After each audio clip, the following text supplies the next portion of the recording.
Welcome to the Bourbon Life Podcast, your source for all things bourbon. Join your hosts, Mark and Matt, as they drink and review bourbons, share news about upcoming events, interview the who's who in the bourbon world, and, most importantly, bring you along for the fun of living the bourbon life. Now, here's your hosts, Mark and Matt.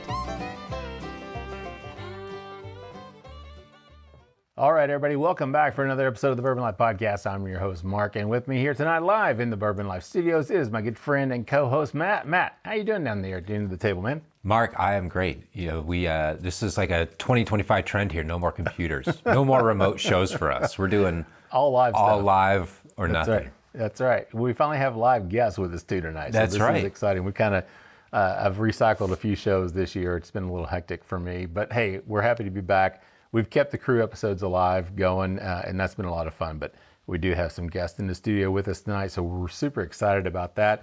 Of course, we are the Bourbon Life Podcast, and we appreciate you guys checking us out every week. Appreciate you hanging out with us, spending some time, and we'll, I don't know where I was going with that, Matt. Let's just introduce our guests. Yeah, it's been a little bit for you, hasn't it?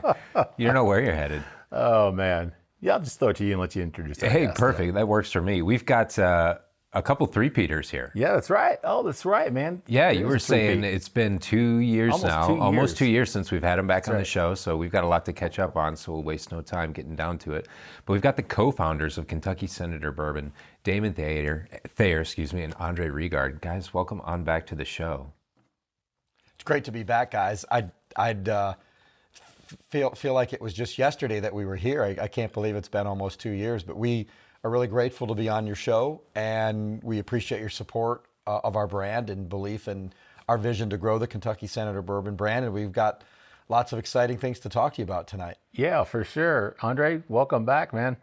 Thanks for having us again. It's great to be back. It's always a good time, and as Damon said, we have a lot of things to talk about tonight, and we're excited. Well, it's kind of crazy because I told you guys earlier when you got here that I was going back through my notes because I was going to go back and look at the questions on our last show, and I'm thinking, going all the way back through 24, looking at our guest list, and I'm like, all right, wait a second, man. I'm looking, I didn't see your names. I'm like, hold on a second, this isn't right.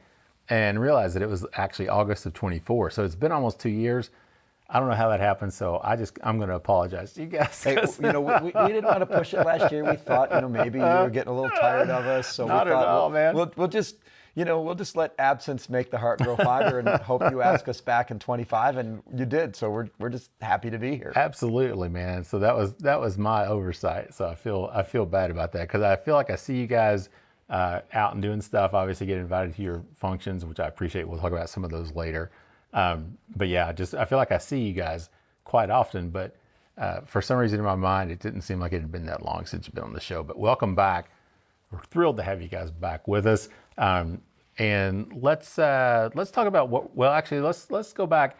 I like to, since it's been 2 years, let's just have a little refresher on Damon and Andre. Can you guys just? You're not going to talk about what we've got in our glasses first? Well, I guess we could do that. Yeah, Matt. Come on. See, it's been a while. We should look at you already breaking rank with your own podcast. I didn't know we were going to have an arm wrestling match here on the no, Bourbon Matt. Life Podcast. Matt, when I start derailing, Matt just puts me back on track. So Mark, I appreciate it's that. been so long since we've had guests. Mark doesn't remember the flow of how we're working over here. It's so been a we while, always man. like to start with what we're drinking We because do, if Matt. we don't, You're right. we get 15, 20 minutes in and we forget to talk about what we're drinking. This is the latest release. Thank you. Of Yes, Kentucky thank you, Senator Damon. Bourbon.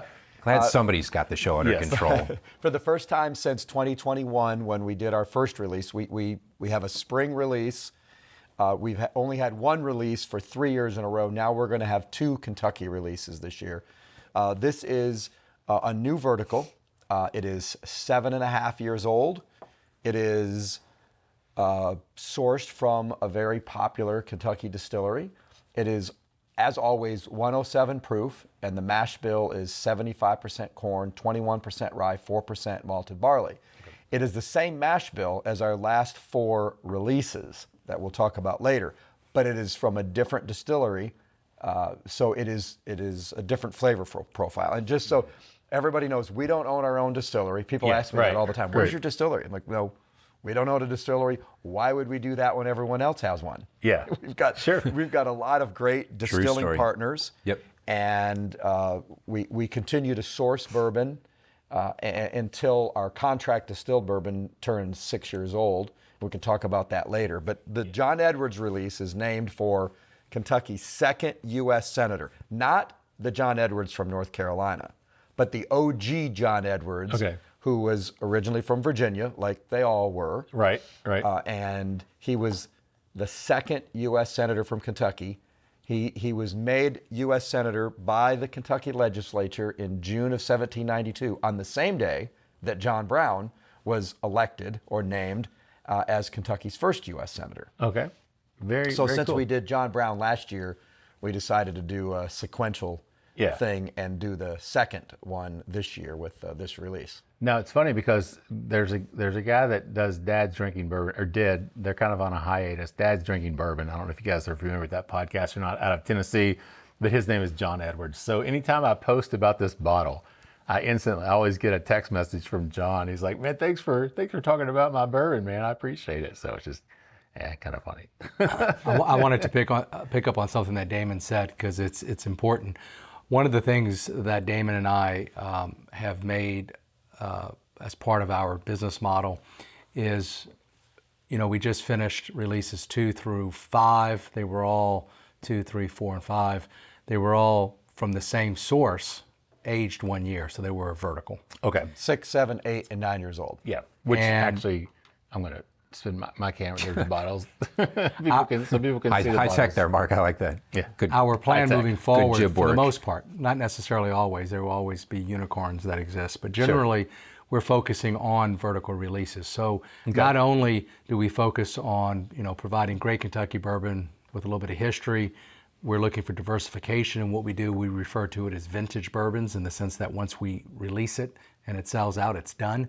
And they're all going to be a variety of a vertical series. So as Damon mentioned, the John Edwards, which we're drinking now, is the first of a vertical series, which we expect to be a 7.5 year, then an 8.5, 9.5, and all the way through 10.5. Okay, yeah, that's what I was going to ask you, if you're going to stay on the half with this one as well on the vertical. So Andre, sorry if I just interrupt for our listeners here. When we talk about a vertical series, so you get a supply of barrels in, and in this case, you're releasing from this original lot, this supply of barrels. Your first release will be at 6.5 years, and then from that same lot of barrels, the next will be 7.5 years. We started at 7.5. Okay, thank you. Yep, the first, we bought these barrels when they were 3, Andre? But that's correct, Matt. Okay. So it's a lot of 50 barrels that were all made consecutive serial numbers, more or less. Damon and I have tasted all 50 barrels. Man, that's a rough job. And from that group, It's a good gig. So from that group for this particular release, we narrowed it down to 20 barrels, and then from the 20, we narrowed it down to 10 barrels. Okay. And then we did 2 single barrel picks, one with Justin's House of Bourbon and one with Liquor Barn. Yeah. So from that 10 barrels, they each picked a single barrel, and then we blended the other 8 barrels. But Damon and I have already tasted all of them at some level, and then retasted a group of them. So we haven't really necessarily marked what every release is going to be, but we kind of have an idea of where we're going and what we want to do with them. But then you let each year age kind of dictate where they're going. So it's a fun experiment to see where your barrels start with at 7.5 and what then they change with at 8.5, and so that's how you did the first release. Was in that same vertical. As Damon said earlier, we don't have any intention to be distillers. There are some great distillers out there that are making fantastic product. And it's a very capital investment situation, but there is something we can control. If we're not going to control the distilling side, we can control the maturation process. Yeah. So what we want to allow people to see is how maturation, age, affects the flavor of bourbon. So it's the same exact bourbon, just aged 1 additional year. Yeah. And by the end of this year, we're actually going to have 3 different verticals going simultaneously. And there's nobody else really doing that in the business. Okay. Pinhook has a vertical. Yep. They're a little bit behind us. Yeah. In that they just released their 9-year, while we did the John Brown last year as a 9-year. But we think it's, when we talk to people about it, it's super exciting, because they're like, okay, so you're telling me that ahead of time, so when I go and buy this 7.5-year-old, maybe I want to get a couple of bottles. So that when I get further down the line, I can see what that 10.5-year-old tastes like and go back and taste a 7.5-year-old. Yeah. It's a lot of fun. When Damon and I, we just did a tasting in Frankfurt, and we had all 4 bottles. So we had the 6, 7, 8, and 9, and we also had the new release. But I mean, people are amazed, and you start getting all these arguments. Is the 6 better than the 9? And it's not. Age isn't always necessarily better. It's different for different people. Yeah, and the maturation process can be different, even though it may be younger. It may have matured differently in the warehouse or wherever it's stored, and that created different flavor nuances. And the blend obviously impacts that as well. So yeah, you can have a different flavor profile that's going to appeal to one specific drinker versus the other one. So yeah, age is not always the best indicator of what the overall. I prefer aged bourbons. I do too. Andre likes our 7-year the best. Okay. So in the advertising world, one of the founding icons of the advertising business was a guy named Bill Bernbach. He founded BBDO Advertising Agency, and he said every product or service needs a unique selling proposition, USP, a unique selling proposition. I learned this at Michigan State and Marketing 300, or maybe it was Marketing 100, I don't know. It was a long time ago. And our unique selling proposition is that we are not offering consistency. The big brands, who we're not competing with. We're not competing with the shelf brand, Buffalo Trace, Maker's Mark, Jim Beam, Woodford Reserve. They're trying really hard in their maturation process for consistency. What's consistent about Kentucky Senator Bourbon is always 107 proof, always at least 6 years old, because that's the minimum term of a U.S. Senator. And it's always going to be Kentucky straight bourbon whiskey. But we're going to be sourcing it from different distilleries. We're going to have different mash bills. And 5 years from now, you're going to start seeing Kentucky Senator Bourbon come on the market that's been contract distilled at a variety of central Kentucky distilleries. And so we always want people to be wondering, what's next from Kentucky Senator Bourbon? Who are they going to name it after? And what's the flavor profile going to be? And there are 66 U.S. senators now. There's a lot, So we can do this for a long time. Sure. So Matt, let's talk about the nose on this one. What do you pick up on the nose on this John Edwards? I really like the nose. It's got a good full nose to it. I think that the 107 proof really adds to this, because maybe at cask strength, this could be a little bit unbalanced in one direction or another. But to me, at 107, this proof, it's really rich and creamy. It's got a lot of like a marshmallow or a taffy nose note coming across as it sits in the glass. It's getting brighter and brighter. There's sort of like a tangerine or some sort of like a citrus zest coming across on it. A little bit of like a chewy caramel note too, and like a touch grassy. I think some of the rye really plays kind of as it sits out with that tangerine, those citrus notes. It's just a really, really lovely nose. I like it a lot. We've, with the 107 proof, we think it's a great spot because you can drink it like it is when you pour it. You can also play around with it a little bit, add some water, put it in a cocktail, but it's still going to hold itself and really stand out. So you're not just going to lose it when you add it to something else. Of course, we love to drink it straight. I like a little bit of water in my bourbon, just tap, room temperature type water. I like it neat. That's the way I go. Yeah. Everybody's different. Yeah, for sure. And there's no wrong way to drink it. There is no wrong way, as Fred No says. Any damn way you want, right? Exactly right. What we've noticed, we've really ramped up our tastings this spring. Public tastings, private tastings for charitable groups, et cetera. And we get a lot of people trying our bourbon, and they are really shocked at how well it drinks for a 107 proof bourbon. Yeah. A lot of people say this does not drink like a 107 proof bourbon. They say it drinks like about a 95, 98. The other aspect I've noticed is, and you guys know, women have a better tasting palate for bourbon than men. Sure. Because they've got an extra taste bud or something in there with the Y chromosome. And I mean, you only have to look at. I did not know that. Yeah. And I'm a former has-been politician, marketing guy, so I'm making up science here. But I think That's all right. I like that. I read it somewhere. We're going to go with that. Promise me, I read it somewhere. Extra taste buds. And so we get a lot of women coming to these tastings, and they really like this new release because it's sweeter. We get a lot of comments on that it's got a sweeter palate, and that's the high corn content. I think. Yeah. But don't give away the palate and the finish yet. We'll come back to that. Oh, yeah, sorry. I jumped ahead. Now I'm doing the Mark roll. We're just rubbing off on me. We're just derailing all over the place. But, Matt, I agree. You talked about that light citrus aroma that comes through. You said tangerine, I think. I mean, it's like it is a very light citrus. I get a touch of the oak on this as well, but also to me, I get a little almost like that brown sugar kind of aroma as well that I get off of some of these bourbons. And at 7.5 years, it's not surprising to kind of get that rich. I think you said rich and creamy. Mm-hmm. To me, I'm thinking like a rich dark sugar type of a nose, maybe brown sugar. But yeah, really, really pleasant nose. You guys, anything you want to add on those notes that we threw out there? You guys are the experts. I do want to add one little factoid. This bourbon has been and will continue to age at Bluegrass Distillers' new facility in Midway, right off right there at Midway in Leestown Road. So we bought these when they were 3 years old. So they started out in Bardstown, and then we moved them to Midway, and they've been aging there. They aged there for another 4.5 years. Okay. And they will continue to. So I can't wait to hear what you think of the taste, because I think it tastes great. We're getting great reviews. But the really exciting thing is we're going to hit this up again in another year and another year. And then if we have enough barrels left, another year after that. Yeah. Well, let's jump back and real quick, kind of give us a synopsis of who you guys are. We talked about this whiskey in the release.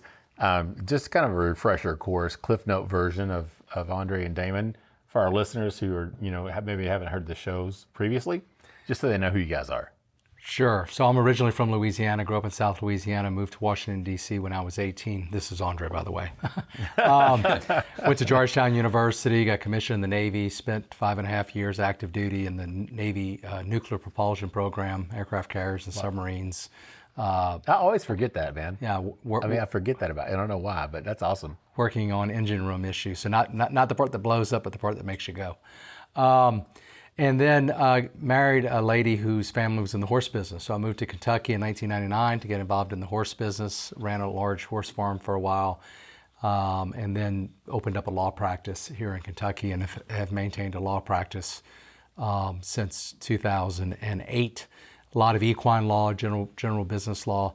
And the way Damon and I met years ago through politics, but I also did some legal work for him. So he came to me with this idea to start a bourbon, and that's how we got involved in it. It just so happens, not something I really focused on, but my 7th great-grandfather was Basil Hayden. Oh, so wow. Okay. In my office, that's right, are the calling cards of his grandson, the founder of O Granddad Whiskey. It was R.B. Hayden. It was the Hayden Ferriol, Barbara Hayden Ferriol Company. F.L. Ferriol was at the time, is my 4th great-grandfather, but it was one of the founders, so they named it after Basil Hayden, and that because Basil Hayden was their grandfather. Yeah, that's why you were so ready to get that bottle of Oh Granddad 16. That's right. It's good whiskey. And his middle name is Ferriol, by the way. Oh, is it really? It's spelled a little bit differently. Differently, okay. But yeah. There were a group of young men who came from Louisiana to go to school in Bardstown. Bardstown had a Jesuit high school called St. Peter's. Okay. So these young men would come from Louisiana, go to school in Bardstown. So Emile Regard, whose father was Ferriol Regard, married a woman whose name was Anna Ferriol, spelled differently. Her father was the founder of O Granddad Whiskey. They got married in Louisville. Wow. Ended up in Louisiana. And so I'm named after Emile's father.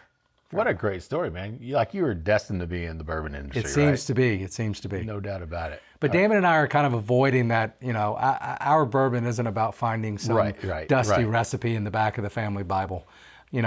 We're out trying to source fantastic bourbon, and as Damon mentioned, dealing with a variety of partners. There's a lot of NDPs that have single source relationships, and that's not what we're doing. I think we have 6 different sources at this point. Wow. And, it's a lot to manage and to think about. But it's what we want to do with the variety that we have, the idea of vintage bourbons. Everything's got a different flavor profile, adding the vertical releases on top of that.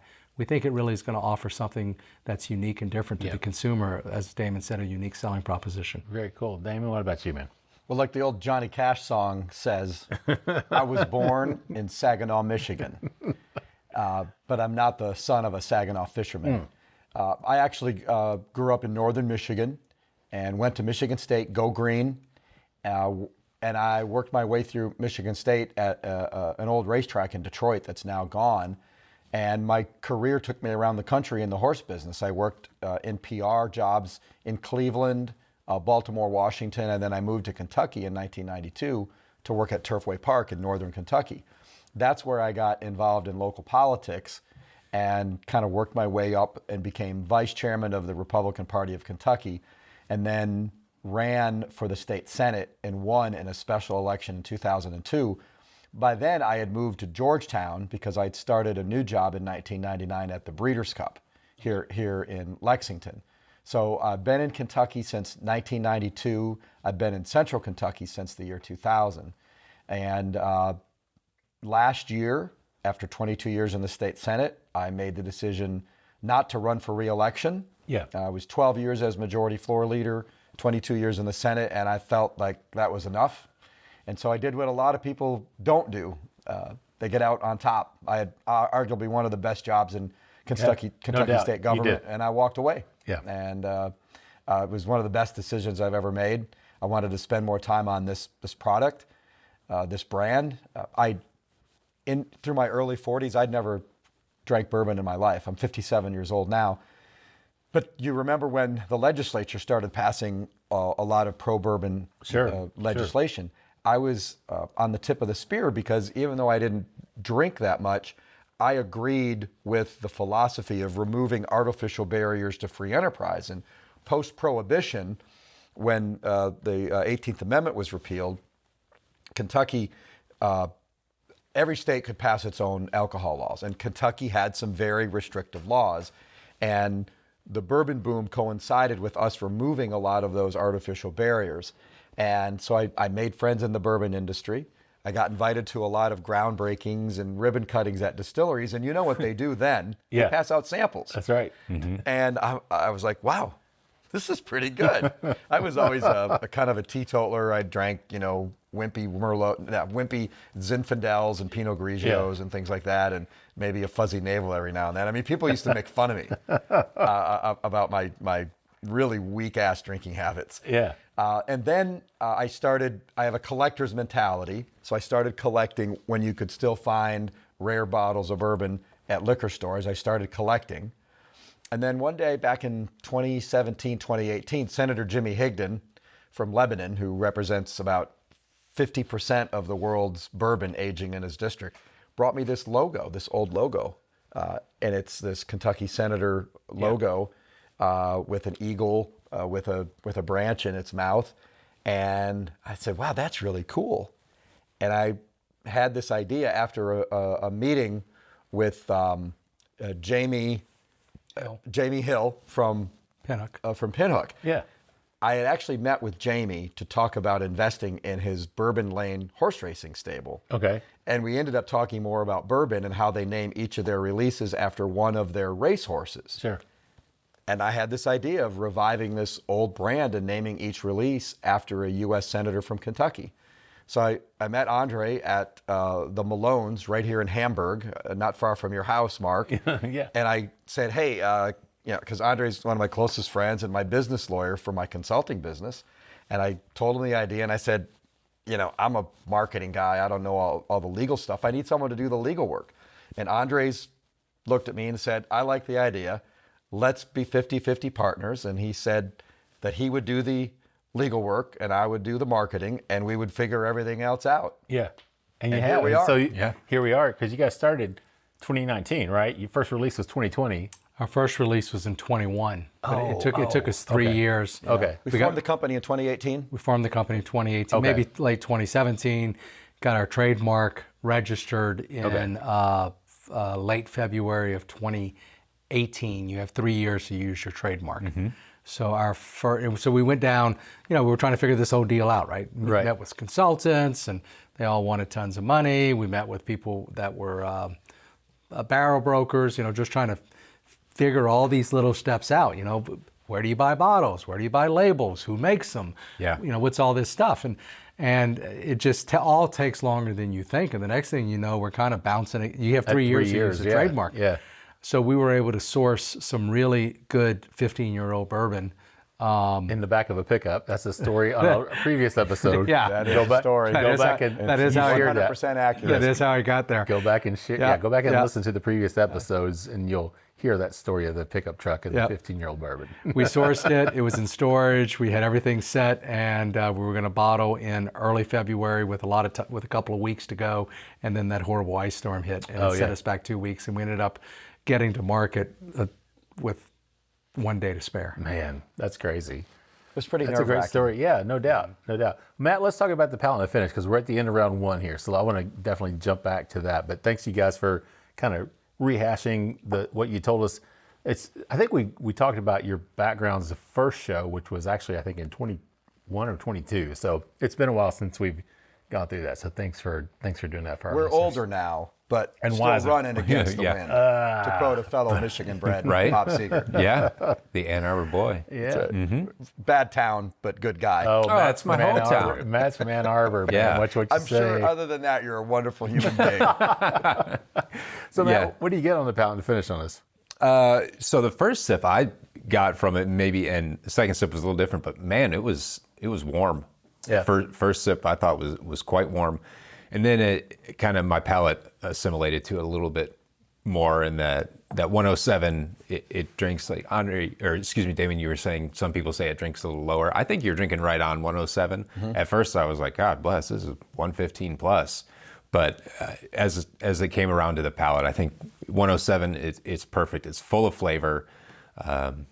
There's that high corn, like I get a high corn, kind of like corn cake or cracked corn, cornbread kind of note across it. There's a buttery note in there as well. A little bit of a nutty brittle, caramel, a little bit of molasses on this, like a sweetness on the palate, and then good like baking spice, clove, cardamom, heat, peppercorn. Kind of rounds out the end with some of that lingering sweetness that comes back from the front of the palate. Like that kind of honey comes in, a little of that vanilla, almost like a chamomile. Yeah. Kind of like a nice herbal note that really that balances out the baking spices and some of the heat on the finish. Just really well rounded. Yeah, I agree. The sweetness, I love that because I take that first sip and it's like, yeah, sweet. It is. And I agree. Initially, I thought it was warm, but then the second sip, it was like, oh no, it hits right where I think it should for 107. Sweet corn, like you said, Matt, not grainy corn, but just that sweet corn kind of flavor. But then also those baking spices that you mentioned, kind of the peppercorn comes through to me. Yeah. That's really kind of predominant. That brown sugar sweetness though still comes through also. And in the palate, you get that nice combination of sweet and spice. So it kind of fluctuates back and forth because it's a little sweet and then it'll kind of switch over to a little spicy for me. And it's got a nice linger on it too. So I really, really appreciate that for sure. Well, thanks guys. We appreciate that very positive review. Yeah, definitely. Anything else we missed? You guys, anything else? I really think it leans towards the brown sugar, caramel. It definitely has a sweetness. To me, it's got I won't say oily, but it's got a really full mouth. Yeah. Yeah. When viscous. Viscous, is that the professional term? I don't know. That's what I say. It's viscous, right? It's kind of, oily, kind of thicker. Yeah, it doesn't just disappear. You kind of really, the flavor lingers in your mouth. So I'm really, really pleased with it and really looking forward to seeing how it's going to taste as it ages over the next 4 years. 8.5, 9.5, and you're going to do 8.5, 9.5. And it's 10.5 is the plan right now. If we have any left, it depends on the hand. If we keep growing in these other states, we might have to bottle up more of it. We've got 40 barrels left. Okay. And this bottling is 10 barrels. That we released. So the plan would be to do another 10 next winter, spring. But if we continue to grow into these other states, we might have to bottle up more of it. Some more. Well, guys, let's take a quick break. We're at the end of round 1, so let's get a word from our sponsors. And we'll come back with more with Damon and Andre from Kentucky Senator Bourbon in just a minute. Three Chord's line of whiskeys embody the spirit of creativity. The whiskey is a true collaboration between producer and composer Neil Giraldo and master blender distiller Ari Sussman. The Three Chord team of expert blenders, coopers, and sensory professionals have developed a multi-step process they call Perfectly Tuned Taste. This process begins by carefully selecting the finest bourbon and rye whiskeys from Kentucky, Tennessee, and Indiana, and then blending them together. Find out more about the whiskeys and distribution in your area at www.threechordbourbon.com. All right, everybody, welcome back for the second round of the Bourbon Life Podcast. I'm your host, Mark, and with me here tonight live in the Bourbon Life Studios, otherwise known as my basement, it is my good friend and my co-host, Matt. Matt, how you doing down there, man? I'm great down here, Mark. And yourself up at Mission Control? Doing well over here, man. Got everything under control. I need to start my timer, though, to make sure, we don't run. Now I've got the David Bowie song stuck in my head. Yeah. Major Tom. Yeah. Sorry about that, guys. No, it's good. All right. I'm always it's a great about song. 70s music. Are we going to turn around like on Happy Gilmore? No, not Happy Gilmore. It's Mr. Deeds, right? You guys see that movie, Deeds? Anyway, forget it. That song was on there. And they're Blank looks. Man, I can see when the audience looks at you like that, you might as well just drop it, right? So, yeah. Hey, Moving. Look, I'm sporting some new. I don't know if people can see it though. My new pen. Yeah, look at that. Yeah, This is how Good segue. we've arrived. Yeah, that's right, man. My business partner / lawyer came up with a great marketing idea. He said, "Let's get pins. Let's get pens. Everybody loves pins." They do. Yeah, no, these are nice, man. These. As Damon said, I'm still a practicing lawyer, so I have to wear a suit and go to court, and I wear my pin on my suit. Yeah. Everybody always asks, "What is that? What are you wearing?" Yeah. What membership is that? It's the Cool Kids Club. And I go to horse racing tracks and wear my pin wear there. Oh, yeah. Yeah. Like I'm headed over to Royal Ascot in a few weeks, and it's. Oh, that's right. Yeah. I'm wearing a top hat and tails 5 days in a row, and I will have my Kentucky Senator Bourbon pin on over there. Very cool. That'll be fun, man. That'll be great. You guys, we'll talk about distribution. I know you're not overseas, but we can talk Not about yet. That's what I was going to say. We can talk about that in the third round. So this round, we have something else poured up. One of you guys wants to talk about it, share what we have. That'd be great. Sure. This is our release we did last year, the John Brown, named after the first U.S. Senator from Kentucky. John Brown lived in Frankfort. He has a beautiful house there called Liberty Hall. He went to William and Mary, which wasn't really a law school, but it's where they read for the law. He was classmates with Thomas Jefferson, James Madison, and also John Monroe. So it was an unbelievable group of guys, and was the U.S. Congressman for the District of Kentucky. So when Kentucky became a state, he really petitioned for that. George Washington signed the statehood. Kentucky's the 15th state, right behind Vermont, beat us to the punch for a variety of reasons, but and we just celebrated on the 1st, right? June That's 1st, right. 233 That's years. right, 233 on June 1st. And shortly after that, the legislature met, because back then, the legislature elected the senators. We've only had the direct election of U.S. senators in this country for about 100 years. So up until 100 or so years ago, the legislature decided each state's 2 U.S. senators. I don't think I knew So that. shortly after we became a state, the legislature convened, and they elected John Brown, the first U.S. senator, and then John Edwards. a little while later, John Edwards the Yeah. second. John Edwards, very cool. So this is the last of our 4-bottle vertical. So we did a 6, 7, 8, and 9. William DeBow, John Carlisle, John Sherman Cooper, John Brown. A lot of John was a pretty popular name in Kentucky, obviously. But the John Brown 9-year bourbon released last year, once again 107 proof, 75% corn, 21 rye, 4 malted barley, 107 proof, as I just said. This bourbon we just found out last month, was a double gold winner in San Francisco International Spirits Competition. Congratulations. Arguably one of the premier spirit competitions of the world. Certainly. But not only did we get a double gold, I think we had a score of 98 out of 100. Nice. To get a double gold, all the judges have to rate you gold. There were about 350 bourbons in our category, which is 6 to 10-year-old small batch. Wow. We were also picked as one of 5 finalists for small batch bourbon of the year. No kidding. So, Pretty exciting for our little startup. That's we've been here for four years of releases now, 21, 22, 23, 24. And because this was last year's release, to have that kind of recognition for a small brand is pretty incredible for us. Of course, we had already gone to market and sold it. So it's great for reputation, but luckily for us, we'd already sold the bourbon, but we already hear that some of it's trading in the secondary. So that's great. It's a wonderful bourbon. It also won a gold from the Ascot Awards, which is great. And hopefully in November, we'll be in San Francisco, and we'll find out whether or not we were able to win. So that's super exciting. Yeah, that's great. So we got the double gold, but we're in the running for bourbon of the So year. you guys get to go out there and find out. Correct. Wow. It's kind of a 2-day conference, and there's a lot of different bourbon events. It's not really open to the public. It's pretty much limited to competitors and people that participated. And then there's a gala on that Saturday night, and they announce who the winners are. It's a pretty good company. Wow. Damon and I have been in Forbes magazine twice now with our brand. We did our first release. There was an article on Forbes online, and we've now been in Forbes again because Forbes did an article on each of the 5 finalists. Wow. Well, congratulations, guys. Yeah, thanks. We're pretty excited about it. Yeah. And, back to, Bill Bernbach and the unique selling proposition. I mean, we can say we've got award-winning bourbon. Yeah, exactly. We've won an Ascot Award for each release that's been eligible. Yeah. Each release has won at least a gold, and our John Sherman Cooper 8-year release won a double platinum. So we're feeling pretty good, and to get these awards so early, some big brands out there. So we're pretty pumped about it. There are some of these still available in the wild. If you look at liquor stores, and probably a lot of restaurants and bars probably have some partial bottles on the shelf.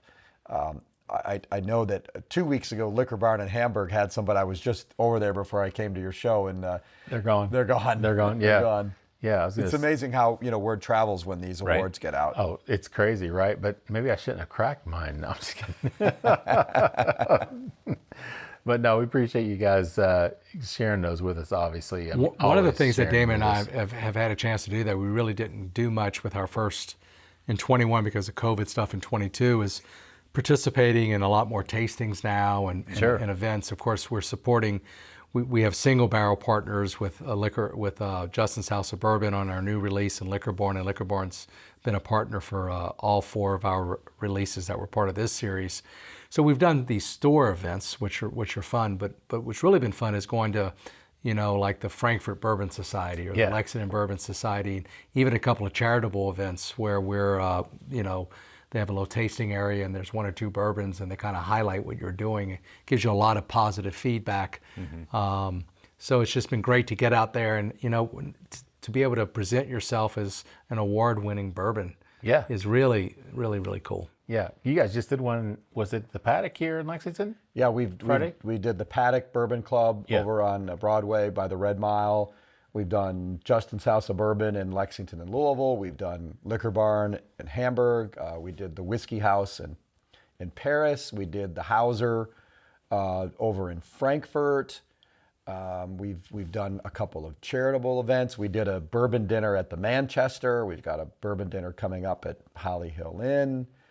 At Lexington Bourbon Society. We've been invited back to the Frankfurt Bourbon Society. So it's fun, going around slinging bourbon and telling our story. Absolutely. And Matt, I failed again, man. I forgot to talk about what we got poured up here, man. In terms of the nose. So what do you pick up on the nose on this one, man?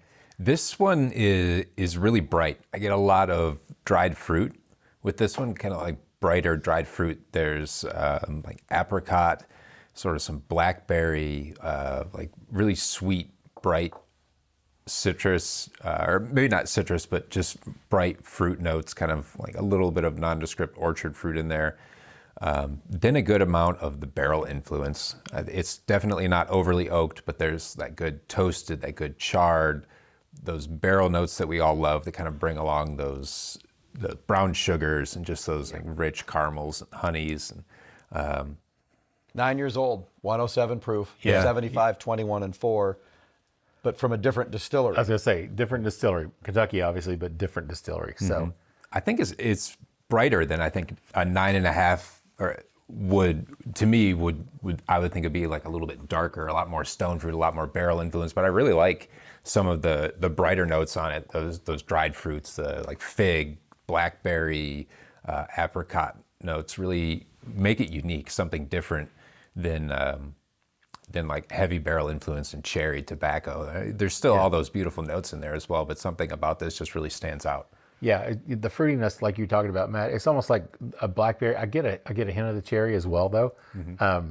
But like blackberry, even almost like a strawberry to me in this one. Just a hint. We'll take of that. It. Yeah, kind of a hint of that. But that oak does come through, like you said again, Matt. Not overwhelming. You just get that whiff of it. But again, the brown sugar stands out to me. It's popping on both of these so far. Is that brown sugary sweetness. That kind of a rich flavor that I like, but I like the lightness, like you said, Matt. It's not like a heavier type of bourbon where you're picking up those stone fruits and things like that. This has a lighter, almost crisper type of, you said orchard fruit, Matt, almost like a red, like a nice crisp red apple as well. Just very bright and light, but also with a little bit of that underlying dark sugar, brown sugar type of nose. Anything else from you guys stand out? On the nose, I as you said earlier, I get a little bit of, I have a farm and I have to cut grass a lot. Yeah. So I get a little bit of that kind of hay. Yeah, sure. A little bit of a kind of a hay note or a fresh grass, fresh cut grass note. Yeah, definitely can see that. I love the nose. I like aged bourbon, and so this one's a little bit of a favorite of mine. And you know, it's I get a more dark cherry probably from and obviously the oakiness too. And interesting, you know, if you've been to Bluegrass Distillers. I don't know if you've been to their new facility yet, but the warehouse, have you been there? I've driven past it many times. So you can see the warehouse. It's kind of up on a hill. Yeah, a lot of air. I know a couple of different brands that age out there, and it's kind of a volatile environment. A lot of temperature switches, very dry, a lot of breeze running through there. I'm correct, right? It's yes, that you nailed it. It's not dark and dank and moldy. It is not. There's a lot going on within the barrels. It's up on a hill. It's not shaded. There are no trees nearby. And, you know, we've had really hot summers and really cold winters, which is, for those of us who don't enjoy weather extremes, it's quite bothersome. But for those of us who are in the bourbon business, it's been really good for all of us. Absolutely. And I think these last two releases from this run of barrels, the 8-year Cooper and the 9-year Brown, really benefited from the hot summers and cold winters. Yeah. You know, and just a shout out to Bluegrass, because I think they're having a ribbon cutting on the 12th. I think out there I saw that Sam Rock had sent me a message about that. Not to get off the topic on a whole nother brand, but since you guys age your stuff out there, I think they're having like their official ribbon cutting out there. Do you guys know anything about that? Have you heard anything about that? Or okay, I'll double check that to make sure. But I'm pretty sure we have a good relationship with Sam's team. They do a great job out there. We've got 150 barrels aging there. We do all of our bottling there. We have events there, especially in their new space. Sure. It's very cool. Nice. And we'd recommend, if you haven't visited it yet as a tourist or visitor, that you check it out. Yeah, absolutely. Sam and I went to law school. He graduated a couple years behind me, but so I've known Sam. We're actually doing a dinner with Holly Hill in Midway on Friday night. Super excited, kind of working with WIDA and talking about bourbon and its connections to Louisiana, and I'm going to give a little bit of the Louisiana bourbon history. But we're actually going to start the event at Bluegrass across the street. We're going to do some hors d'oeuvres over there. We're going to do a little bit of tasting, an opportunity for people to buy our bottles over there, and then we'll move over to Holly Hill and have a beautiful 3-course dinner. Nice. And go through a flight of our bourbon. And that's Friday. So this show comes out Friday. So people listening to this show on Friday, which is today's the 3rd, so 4th, 5th, 6th. So people listening, I don't know if there's tickets available still. I think they're sold out now. Are they? Well, sorry, folks. Yeah, no kidding. You all missed out. WIDA is an absolute delight. Oh, she's awesome. She is. Yeah, we had her on the show. That was so much fun, especially for me coming from a cooking background. To chat with her on the show. She is such a delight. I'm sure that dinner is going to be absolutely memorable. Well, she's got her flavor wheel, and she and I have talked a couple of times about it, because it's not the same for every bourbon. I mean, she really does adjust what she does, and she tries to find 4 or 5 elements that coincide with the bourbon, and then you go through those elements. You a piece of chocolate or a particular nut, whether it's a walnut or an almond. There's a lot of variation on that. A piece of dried fruit, she'll vary that. Might be a cherry, might be an apricot, might be something else. And as you go through this flavor wheel, you take a little bit of the bourbon, and it makes different flavors in the bourbon pop out. So I don't know where she really ended up, but we kind of talked through it a couple of times. Yeah. I do know it's different for every bourbon. Yeah. So I'm really excited to see how she pairs it up with the bourbon. And you guys you did the dinner for the release of the John Edwards down at the Manchester Hotel here in Lexington, the Grand Dam. Correct. Restaurant. This is part of our new outreach efforts to associate our brand with top of the line restaurants like the Grand Am at the Manchester, like Holly Hill Inn. And we want to continue that because, look, we're in the prestige pricing category. Right. And, you know, all our bourbon is in the low $100 range. This release that is out right now is $119.99. And we want to associate with high-level brands. Sure. And, you know, being able to do these types of bourbon dinners. My big goal would be to someday do something at Watch Hill proper. Oh, yeah. In Louisville. You know, they've got all of our bourbons on their menu Chef there. Michael Crouch. Yeah, He's that'd be awesome. really cool. But, you know, we're really happy to have done the one at Manchester. Chef Paula is terrific. Had a great time. And, you know, Weta, of course, is a rock star. So we're really looking forward to it. We're going to continue doing these sorts of things. Awesome. We're talking about doing something at Frank and Dino's maybe this fall during the Keeneland race meet. Yeah, and for those of you listening, not in Lexington, that's another restaurant here. Yes, downtown, a great Italian restaurant right downtown. Yeah, downtown Lexington, very cool. So you guys were talking a little bit about your blends on the 7.5, the John Edwards 7.5-year-old, and you guys used more barrels on that because on this one, this 9-year-old, the blends was 6 barrels. Is that right? Or there were 6 barrels. 6 barrels. One was the single barrel for Liquor Barn. So 5. The small batch was 5 barrels. 5 barrels. So for the John Edwards, you had 10 barrels, 2 single barrel picks. barrels, 8 in the small batch. 8 blend. Yeah. So you've increased. Is that to handle increased demand, or was that just a change in your structure, how you want to do things? We've gotten more demand. Okay. And of course, with the John Edwards is going to be the first release that is going to be also going outside the state of Kentucky. I mean, we've had a small number of cases go to Jack Rose Dining Saloon in D.C. He's been a great partner of ours. I mean, it's super exciting. Damon, being in politics, he has a son who lives in D.C. He knows people. Yeah, I lived in call it politics. I lived in D.C. for 10 years. I have a brother who lives in D.C. So to be able to go to D.C. and entertain family and friends and bring them to Jack Rose's and have our bourbon there. And then, of course, last October, for the premier Drams Pour that they do up there, there's only 25 whiskeys throughout the whole world, about 11 bourbons. And Damon and I got to pour last October up there, and we're invited back. Awesome. So that was really neat. So with the John Edwards, we increased our production because we knew we were going to be in some other states. So John Edwards, hopefully by the end of next week, will also be available in Chicago. Hopefully throughout the state of Illinois. Well, throughout the state of Illinois, but right. Some very select locations in Florida and also in Louisiana. Wow, that's great. Big news for us to, you know, so far, as Andre said, we've been available at Jack Rose and its bottle shop Premier Drams right from the start because of our friendship with Bill Thomas. People out of state can order our bourbon on bourbonoutfitter.com. Right. But other than that, it's just available in Kentucky. But critical to our business plan is to grow slowly. We don't want to grow too fast. And getting into these new states, which Andre has spearheaded that effort, done a great job with it because there are a lot of legal. I mean, we had to get fingerprinted in order to get licensed in Louisiana. I mean, it's. Did you really? Yeah. Yeah. I mean, so he's led that effort, and we're continuing to work on some other states. And, you know, if we could add 2 or 3 states every year, sure. And you know, we'll ramp up production. Yeah.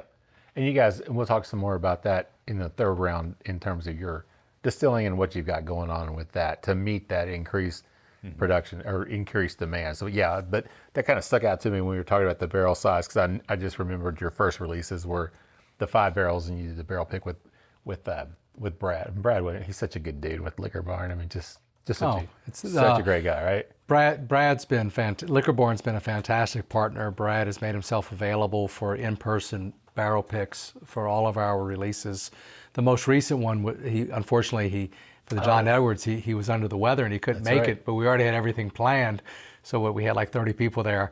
So we all did we did the whole thing. We went through the barrels, and then as a collective group, we made a pick and put it in an envelope. Yeah. And then we delivered to Brad 50 milliliter samples of all the bottles and the envelope. Yeah. But he wasn't able to look at the envelope. and he did the tasting and picked the one he wanted. So it was the one that we voted on. Yeah, it was the nice. one envelope. I'm sorry. It wasn't the one I voted on. No, it was not the It one. was a close vote. It was a very close vote. It was a close vote. I was there, but yes. And Brad said, do the pick, because we had 35 people there. Yeah. And including you, and lunch. Yeah. And we needed to keep on schedule for bottling. He said, do your pick, put it in an envelope, seal it. I won't open it. I'll do my pick. And then he texted me a few days later, and he said, "You're not going to believe this, but I picked the same barrel you guys picked." Which one did Mark pick? I want the other one. Yeah, exactly. That would be Brad. Mark picked number 2. Yeah, I did. It's in Give the me small number 1. batch. Yeah. Blended into the small batch. Yeah. Oh well. What can I say? I mean, that seems to be my luck with barrel picks. Very seldom do I ever, even our own barrel picks that we've done. I don't think I've ever picked a winner for.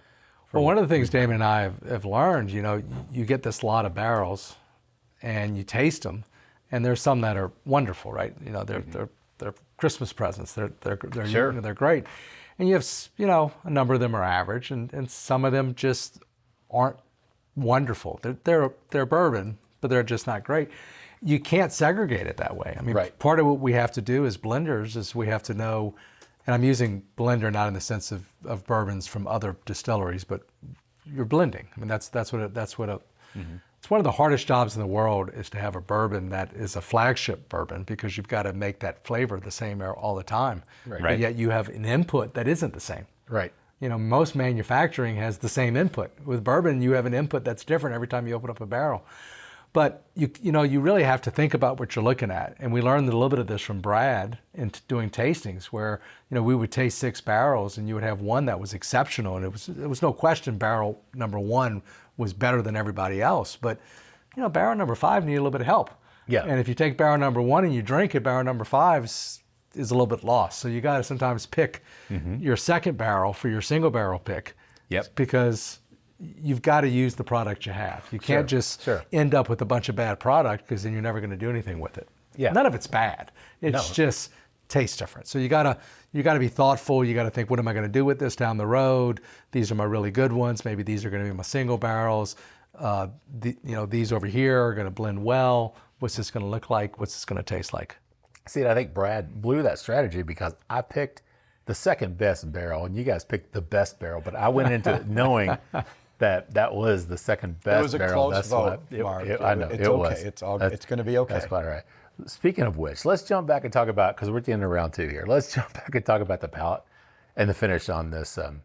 This is a John Brown 9-year-old, released 107 proof, 9 years old. Matt, what do you get palate and finish on this one? Palate and finish on this one, really sweet right up front. This guy's like honey and pie dough come across to me right up front. Then some sweet fruit in there. I think like pie, jam kind of fruit notes, like dark blackberry, raspberry kind of jam notes.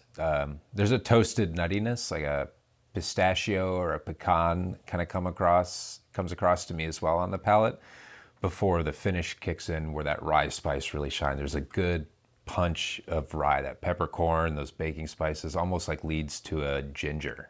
Kind of like that ginger heat, kind of freshness that just like really, really lingers on the palate. This is lovely. It's very unique. It stands out.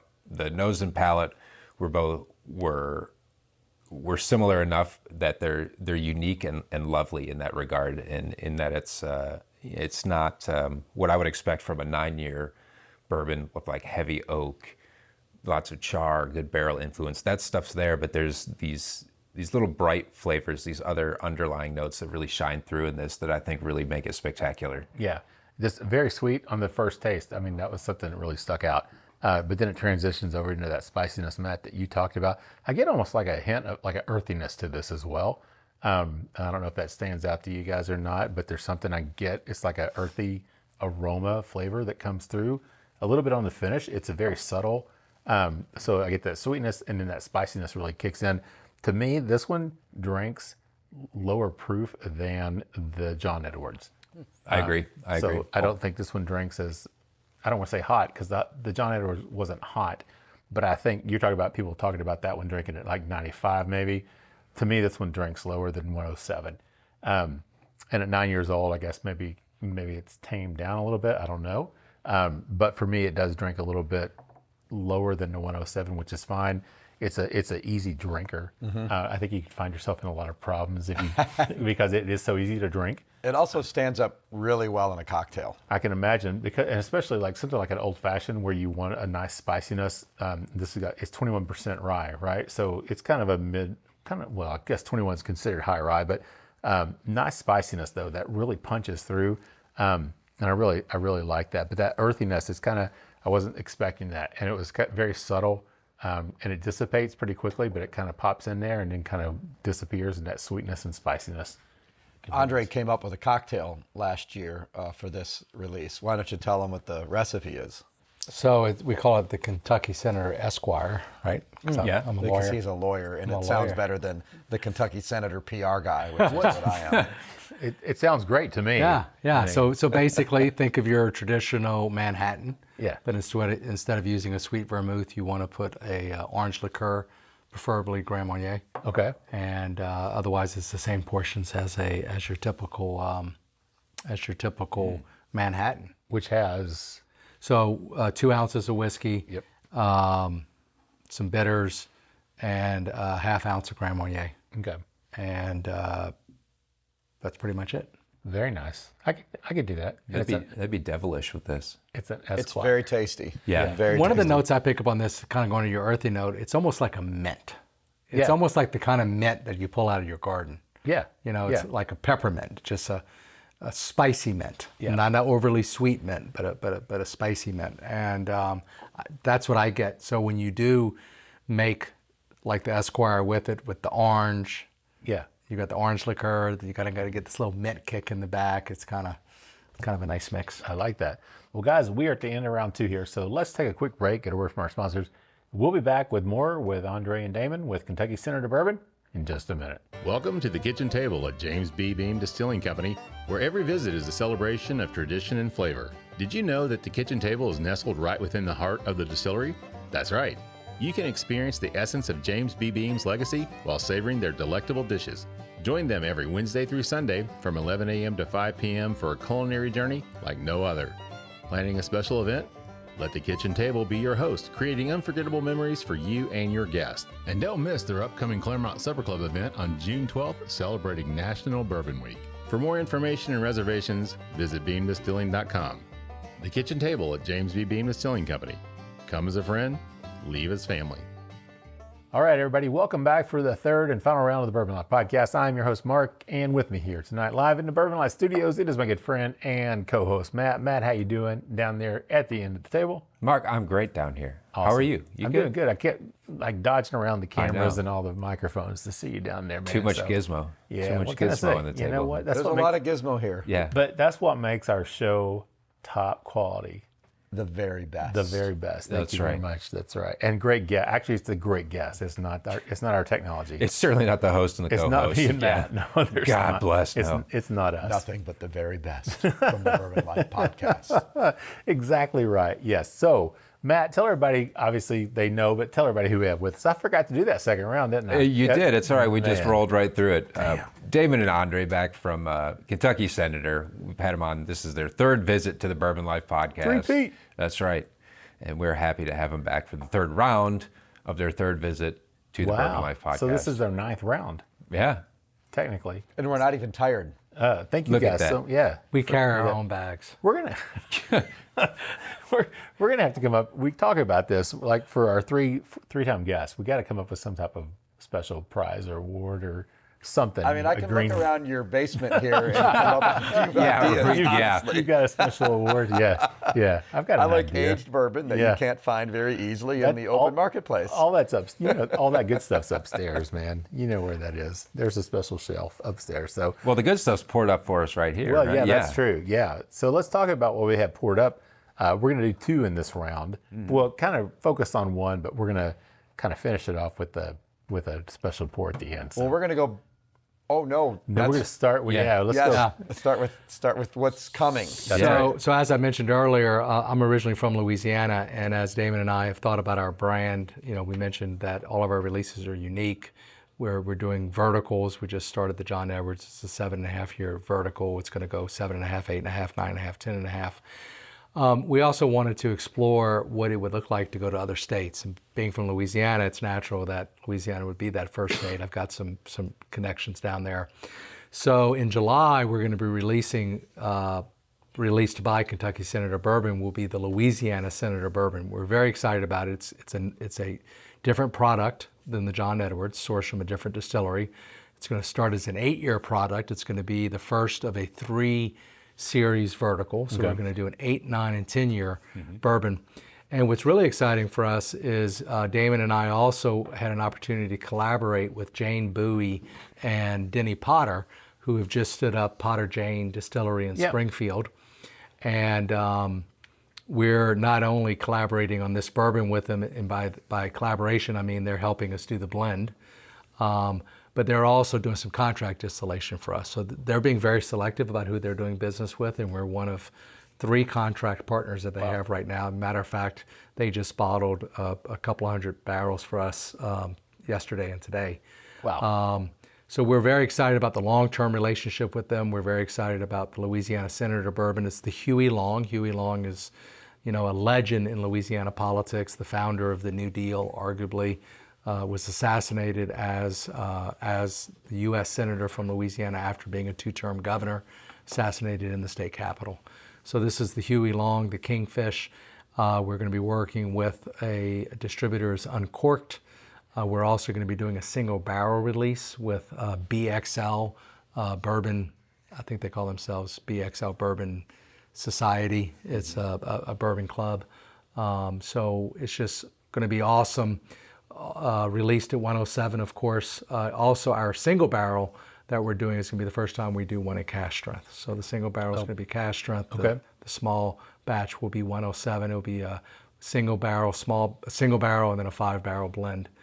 So over the next couple of years, we'll have an 8, a 9, a 10-year-old. We're also going to have some available at Bourbon Outfitters for some of our fans. BourbonOutfitter.com. Excuse me, BourbonOutfitter.com. And you would think after 4 years I would remember. He's the marketing guy, man. That's his job. Thank you. There you Thank go. you. He's the marketing guy. And hopefully we'll have a couple of retailers in Kentucky that are also going to carry it, just so that the folks that are following our brand and enjoying our brand will have access to it within Kentucky. And by the way, we should have said at the start, this is an exclusive breaking news story. Yeah, thank you very much. Right. Yeah. We haven't announced this on our social media. We haven't done a press release. Wow. That's right. Kentucky Senator Bourbon will be available in Louisiana this summer, along with our brand extension, Louisiana Senator Bourbon. Very nice. Thank you guys for sharing that with us for sure. So Here on the Bourbon, breaking news. here on breaking the news. Bourbon Life Breaking Podcast. news. Breaking news. We now switch to Matt for his tasting notes. Matt, what do you pick up on the nose on this one, man? And Andre, you said this one is cask strength. This one wasn't brought down to 107. Just this the particular sample we're drinking right now is a pre-sample, so it is not. Okay. It has not been brought down to 107 yet. You think? But you don't. Do you know what? Did you say 118? It's or you eight. guessed? It's 118. It's 8 years old. Okay. And it's 78, 13, and 9. Okay.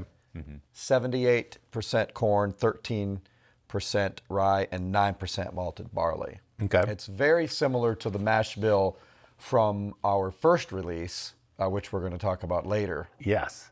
Absolutely. The Alben Barkley release. If you look at our website, kysenatorbourbon.com, you'll see under releases all the details on everything we put out so far. So this is we're pretty excited about this. You know, we as we talked about earlier in the show, we want slow growth.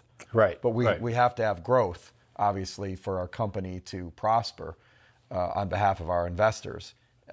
And going to Louisiana is appropriate. Andre's from there, and obviously Louisiana has a great history as, basically the bourbon, the whiskey from Bourbon County was stamped on the barrels and sent down the Ohio to Mississippi to Louisiana, and they named it bourbon. Yeah, and you guys have some great investors. I did get the chance to meet some of those guys. We do. We have some in Louisiana, and our nice. distributor in Louisiana, Uncorked, has a very limited number of bourbons they're associated with. So there's 5 other bourbons in their portfolio, and they're the kind of bourbons we want to be associated with. Yeah. So we're really excited about Very that. nice. Matt, what do you pick up on the nose on this one? The nose on this one has like 2 different directions that it's taking me. At first, there was a nice nutty, kind of dusty peanut kind of note on it. Good, rich oak, vanilla, brittle, toffee notes on there. But now, as it sits, play with it in the glass a little more, it's getting brighter, a little fruitier. There's some stone fruit. I get like rich grape, raisin, almost like raisin bread or like rum raisin kind of bread. There's just like that, like a rich, spicy, sweet, dark flavor to it that kind of plays and balances well with that kind of nutty, peanut, brittle aroma right up front. Yeah. Yeah, that's not, I mean, you talk about that spice, like the bread type of thing, Matt. I'm trying to find out, can't find the right word. It's like a Christmas dessert almost. That's kind of like a spicy bread, but fruity is not a fruit cake, but something that's like a spicy cake, but sweet with that spice to it. But almost like king cake, like thing.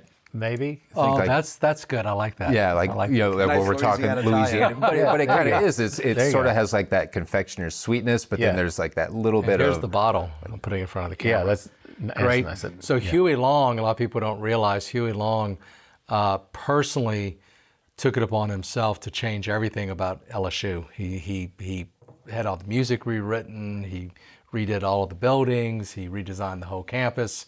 So in recognition of his connection with LSU, we've used the purple and gold colors as well. Oh, very nice. Yeah, very nice. He's the one that hired Brian Kelly. That's great. That's great. I love the college football reference. Man, so Matt, you're talking about king cake. What else? Yeah, to me, it kind of has some of those notes. Like there's that sweet confectioner's sugar. There's sort of that king cake, kind of like a doughy, flaky kind of crust to it. But some has like a sweet jam marmalade or something inside, or it can have kind of like a cinnamon nut filling on the inside as well. But to me, it kind of comes across that way. Matt, we're going to have to use that in our marketing materials because that's going to sell 200 bottles just using the word King cake. King cake. Yeah. I think would you say that it kind of comes across with some of those notes, sort of like that balance of kind of the sweet decadent with also the rich oak of everything? Yeah, very nice. Anything else? I do get a touch of clove on this now too. Mm-hmm. That kind of pops out to me. It's totally different from what we've been nosing and tasting all night. It totally, and to me, and this is in my wheelhouse. Just these notes. This is like when I drink bourbon. This is what I like to nose. Not that there's anything wrong with any of the other ones because they're all great in their own way. But for me, just personally, this is what I like to taste. Or it's like a luau. I mean, it's a great nose for sure. It is. There's no question about it.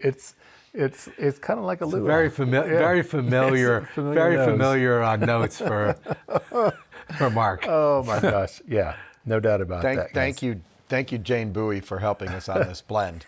I haven't nosed it or tasted it in months because Andre's been spearheading this project. Yeah, and wow, it is delicious. Yeah, so it's part of an 18 barrel. So there's 18 barrels in the group. We broke it into 3 6-barrel releases. Okay. We've already tasted, Denny and Jane and I. Actually, Damon, what he said is correct. He's let me kind of run with it a little bit. But, we pulled 18 200 milliliter samples from each, two 200 milliliter samples from each of the 18 bottles. So we had 2 sets of samples. Yeah. And right. Jane and Denny have 1 set, and then we have 1 set in our office, and they went through them, and we went through them, and then we got on the Zoom and went through them together, and then went through them again, and so we've kind of laid out where we're going to be over the next 3 years. Mm-hmm. And they're also going to be aging the barrels at their distillery. Oh, will they? Okay. The remaining barrels. We'll bottle with bluegrass as we've done in the past, but Jane is really excited about having the remaining barrels and really deciding where to put them in the warehouse and what type of microclimates that she's going to have in the warehouse. And so we plan on tasting these barrels every 6 months or every 3 to 6 months. So we'll taste them 3 or 4 more times before we do the next release, see what we got to switch in, switch out. So it's a really awesome process, and we're really excited about it. So you'll still have 12 barrels then? Correct. Yes. Yeah. So 12 then, barrels that will age at Bluegrass Distillers in Midway. No, the 12 will be at the 12. Potter Sorry, Jane. 12. We will bottle Potter the first Jane. 6 at Bluegrass Distillers in Midway. Yeah. And the 12 remaining will age with Denny and Jane at their new And then you place in guys will Springfield. you'll pick just six of those, and one will be a single barrel, and then the other 5 will be your next blend. Correct. Right? Okay. For the next 2 years. So there'll be a 9-year and okay. a 10-year. Wow. And most likely all named after members of the Long family, because Huey Long, after he died, his wife became U.S. Senator, and then later his son Russell became U.S. Senator from Louisiana. We haven't finalized that, but we're 99.9% sure that that's what we're going to do. Yeah. And Denny or Jane, they're just great folks. They've been, 3 times each on the show too? So, you guys are But terrific. Of course, they ran the maturation and distillation programs at Maker's Mark. Of course, Denny was master distiller at Heaven Hill. They've got some serious chops. No doubt. When you're sourcing bourbon, in the sense of just buying barrels that are somewhat agnostic to the producer because of certain limitations, you don't really get to spend much time with the guys doing it. Right. But the time that Danny, and I think Damon will agree with me, I mean, we've had some great time with Denny and Jane. They've been great mentors because they have a lot of experience. But they're just so enthusiastic about what they're doing, and they really are doing some things differently there. Yeah. That a lot of other distilleries aren't doing. So Damon and I got to spend a day there to create the mash bill that we're using. We actually created 2 mash bills, a wheat mash bill and a rye mash bill. Okay. Nice. That we just bought. We just barreled about 300 barrels, 150 of each.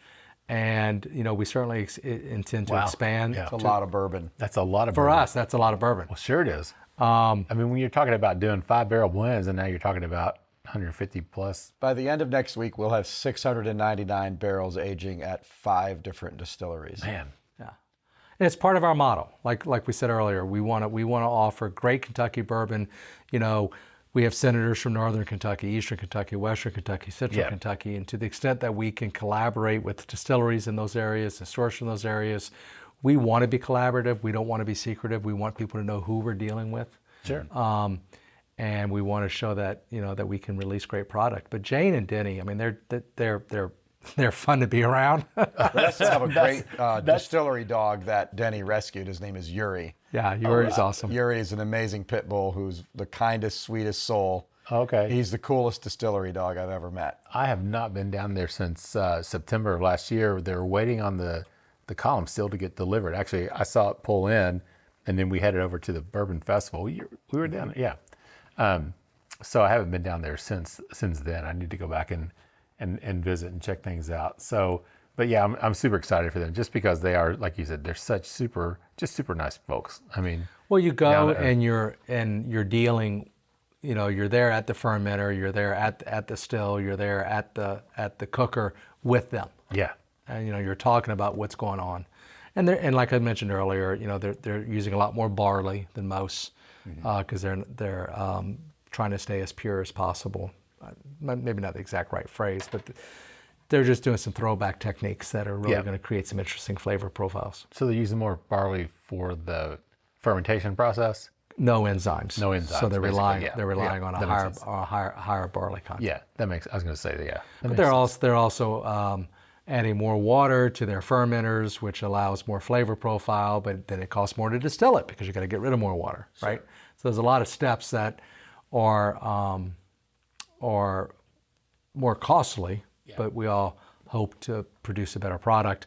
And we're going in the barrel with them at 110. That's what I was just going to ask if you can tell us what you do. So 110, that's... Yeah, which Damon and I that adds cost as well. It adds cost because you're not going to end up with as much alcohol at the end of the day. And Damon and I, 107 is where we want to be with all of our bourbon. So you might be actually adding less water on the back end. Yeah, going which would in. be So great. The idea is people think barrel proof means high proof. That's not the concept. The concept Absolutely. of barrel proof is what does it taste like when it comes out of the barrel? Right, without adding the water to it. Correct, Yeah. because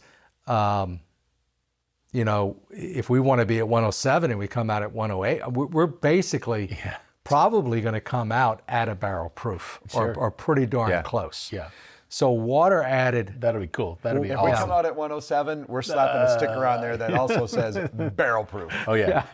So adding water at the beginning of the process creates a different flavor profile than adding water at the end of the process. And that's what we're all about. Our slogan is serving up great Kentucky bourbon with a side of Kentucky history.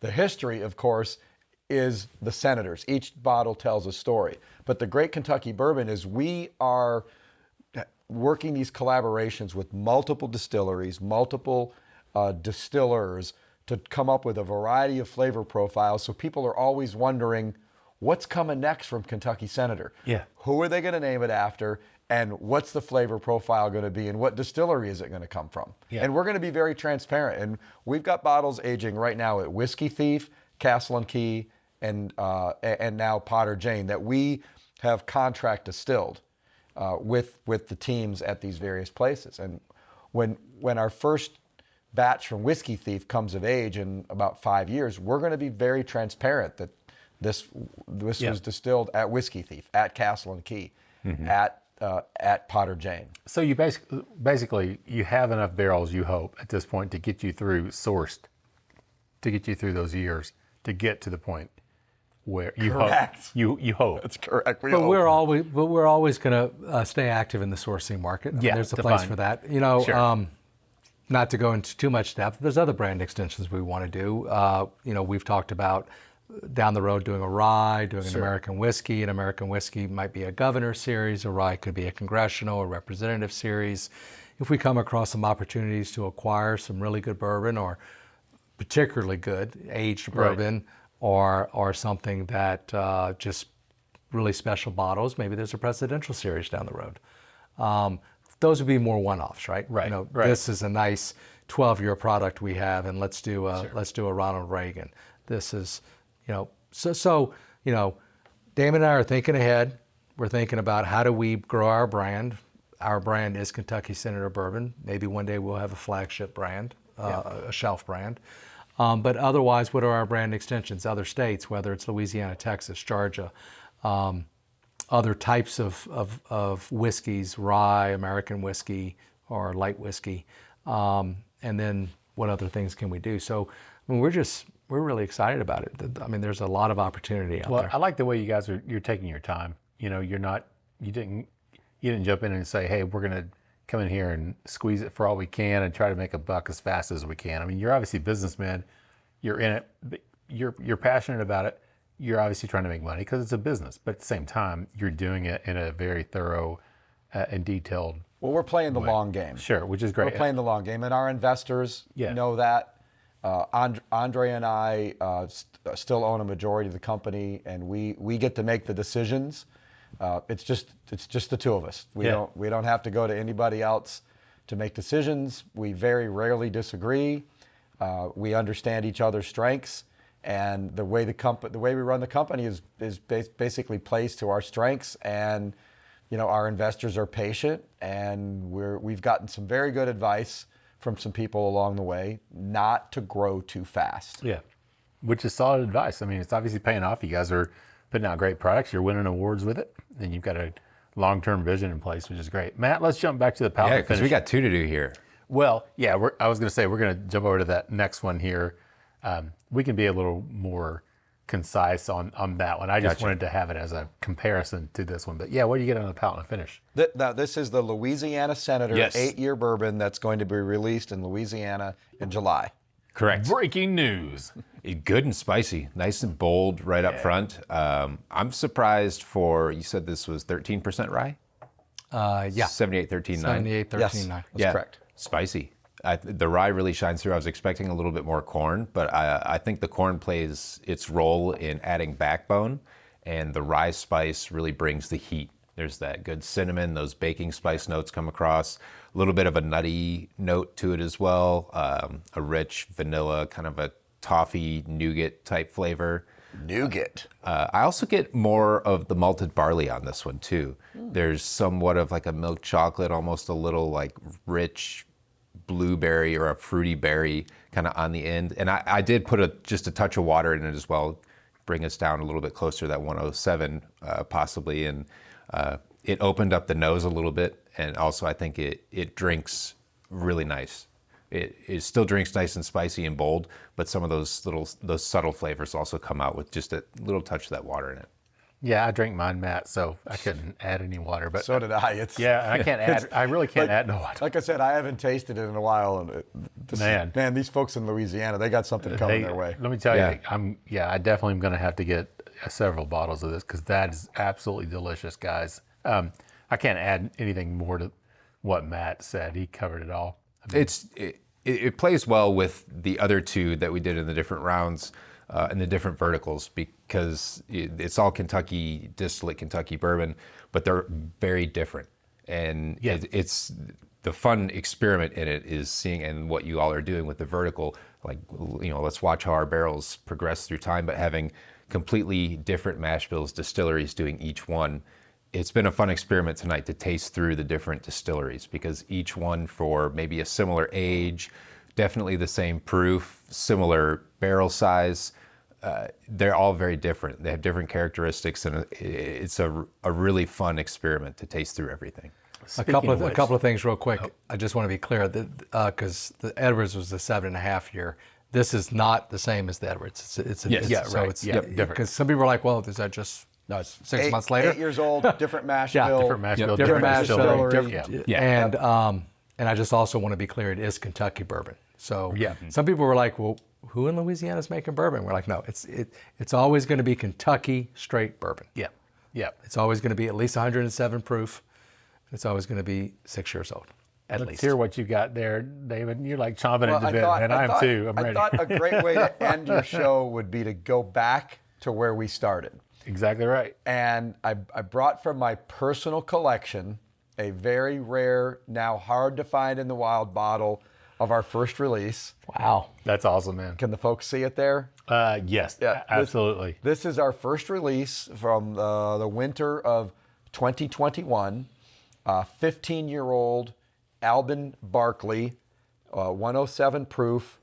It was named the 41st out of 100 of the best bourbons of 2021 by Fred Minnick. It was named the best 15-year-old bourbon of 2021 by Fred Minnick, and it won an Ascot Gold Award, and it was featured in a story in Forbes Online, and it's where everything started with us. I mean, this really started as a passion project on my dining room table. Yeah. And then we didn't know where we were going with it. We raised a little bit of money from friends and family. We bought some aged bourbon that was on the market, the secondary market during COVID. We bottled it up and it took off. And within a few minutes, Andre and I realized we may actually have a real commercial enterprise here. Oh, yeah. So we used the profits from that first release to buy the 25 barrels that made up release 2 through 5.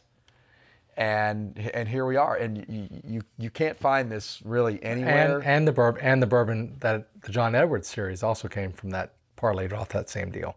Right.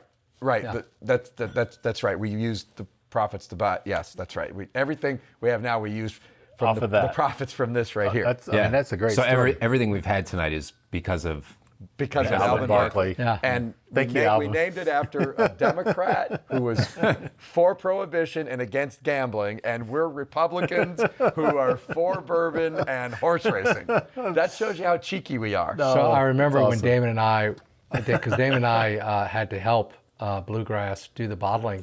It was their first contract bottling as well. And I remember looking at the palette of 1,300 bottles of bourbon and looking at Damon and saying, well, if this doesn't work out, we're going to have a big party. Yeah. That's a lot of bourbon. That's a lot of bourbon that you transported in the back of a truck, but it's a whole other story. Check out the first episode or second episode, and you can hear the whole story on that. It was transported in the back of a truck from the FedEx facility in Lexington on Leestown Road over to Bluegrass's original location downtown, at West 6. Yeah, that's right. Oh, that's great. During an ice storm. Yeah, but now this is the same mash bill. This is slightly different. This is 78.5% corn, 13% rye, 8.5% malted barley, 15 years old, 107 proof. There were about 1,300 bottles. And same distillery. Yes.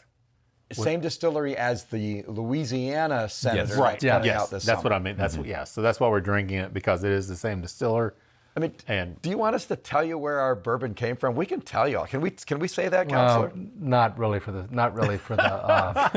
the source, for the contract. Oh man, see the PR guy. I want to be transparent. I mean, even though when we go and bottle it says go ahead. I'm just kidding. even though when we bottle it, it does say it on the barrels. on the barrel head. Yeah. All right, what do you guys think of this? Even though we're pretty proud of this. We're at the barrel picks, and I'm taking pictures of all your barrels, and it's on the barrel heads. I mean, that besides that, that's okay. My lawyer advises me to not reveal our sources. I don't want somebody to say that we were capitalizing off their IP and trying to sell our bourbon. I got you. Yeah. That's why he went to law school and I didn't. Man, this is just rich, almost extravagant nosing. Oh my gosh! I mean, I forgot how good it is. It's good. And this is the one bottle of your product that I do not have. Just so you know, I have everything else, but I don't have the 15-year-old. But I understand why, because it's. I mean, nosing it, obviously, it's incredible. It's got those stone fruits, that we talked about earlier, that were not necessarily, the other ones were kind of brighter. This is that darker, richer stone fruit, that dark brule sugar, that oakiness, that toastiness that comes out as well with that. Matt, anything else to throw in there? No, Mark, I think you're hitting it right on. This is kind of like quintessential, beautiful Kentucky product in a glass. Yeah. Like everything in a bourbon that someone would want to drink for the rest of their life is kind of there. Yeah. A lot of depth to it. Sure. Yeah. We'll talk about the palate and finish, because we're kind of at the end of the show, but I definitely wanted to get this one on here. So obviously, I mean, comparing, this has similarities to the Louisiana that we just tasted. Very similar, obviously, in the mash bill similarities, but this one, obviously, you can tell it's just matured much longer. Sure. It just, everything, it's like the Louisiana was here, and this one is just like so much richer around. Which makes that, me excited right? about what it's going to be like for the 9 and 10 year Yeah, releases. exactly. This is almost double the age of the Louisiana Senator. Right, yeah. But you can tell the similarities. Oh, absolutely, yeah. Because the mash bill is off like half a point. Half a point on the corn to the barley, right? So, but Matt, what about palate and finish on this? Anything? I mean, again, just like beautiful, rich oak, stone fruit, cherries, look, touch of tobacco. There's a little bit of brightness from some rye to kind of cut through those heavier notes as well. It just drinks like perfect on every front. It just, again, like quintessential, well-aged, beautifully blended and proofed Kentucky bourbon. We got so lucky. Man, I tell you, this is why I'm ruined for. It was so planned. Yeah, we had been. It was really hard to buy bourbon on the secondary market in 2020 and 2021. Oh, I can't imagine. Yeah, it's completely changed now. Yeah. Everybody has barrels for sale. Everybody's willing to do contract distilling. But 5 years ago, it was hard, and we were looking for some bourbon, and we found some Indiana bourbon, and then Eric Gregory, my good friend from the Kentucky Distillers Association, he called me up. I was talking to him about it. And he said, Senator Thayer, I'd like to remind you that you voted for a bill a few years ago that said if it's Kentucky on the label, like Kentucky Senator or Kentucky Peerless or Kentucky Owl, it needs to be Kentucky product. And I was like, smack my head.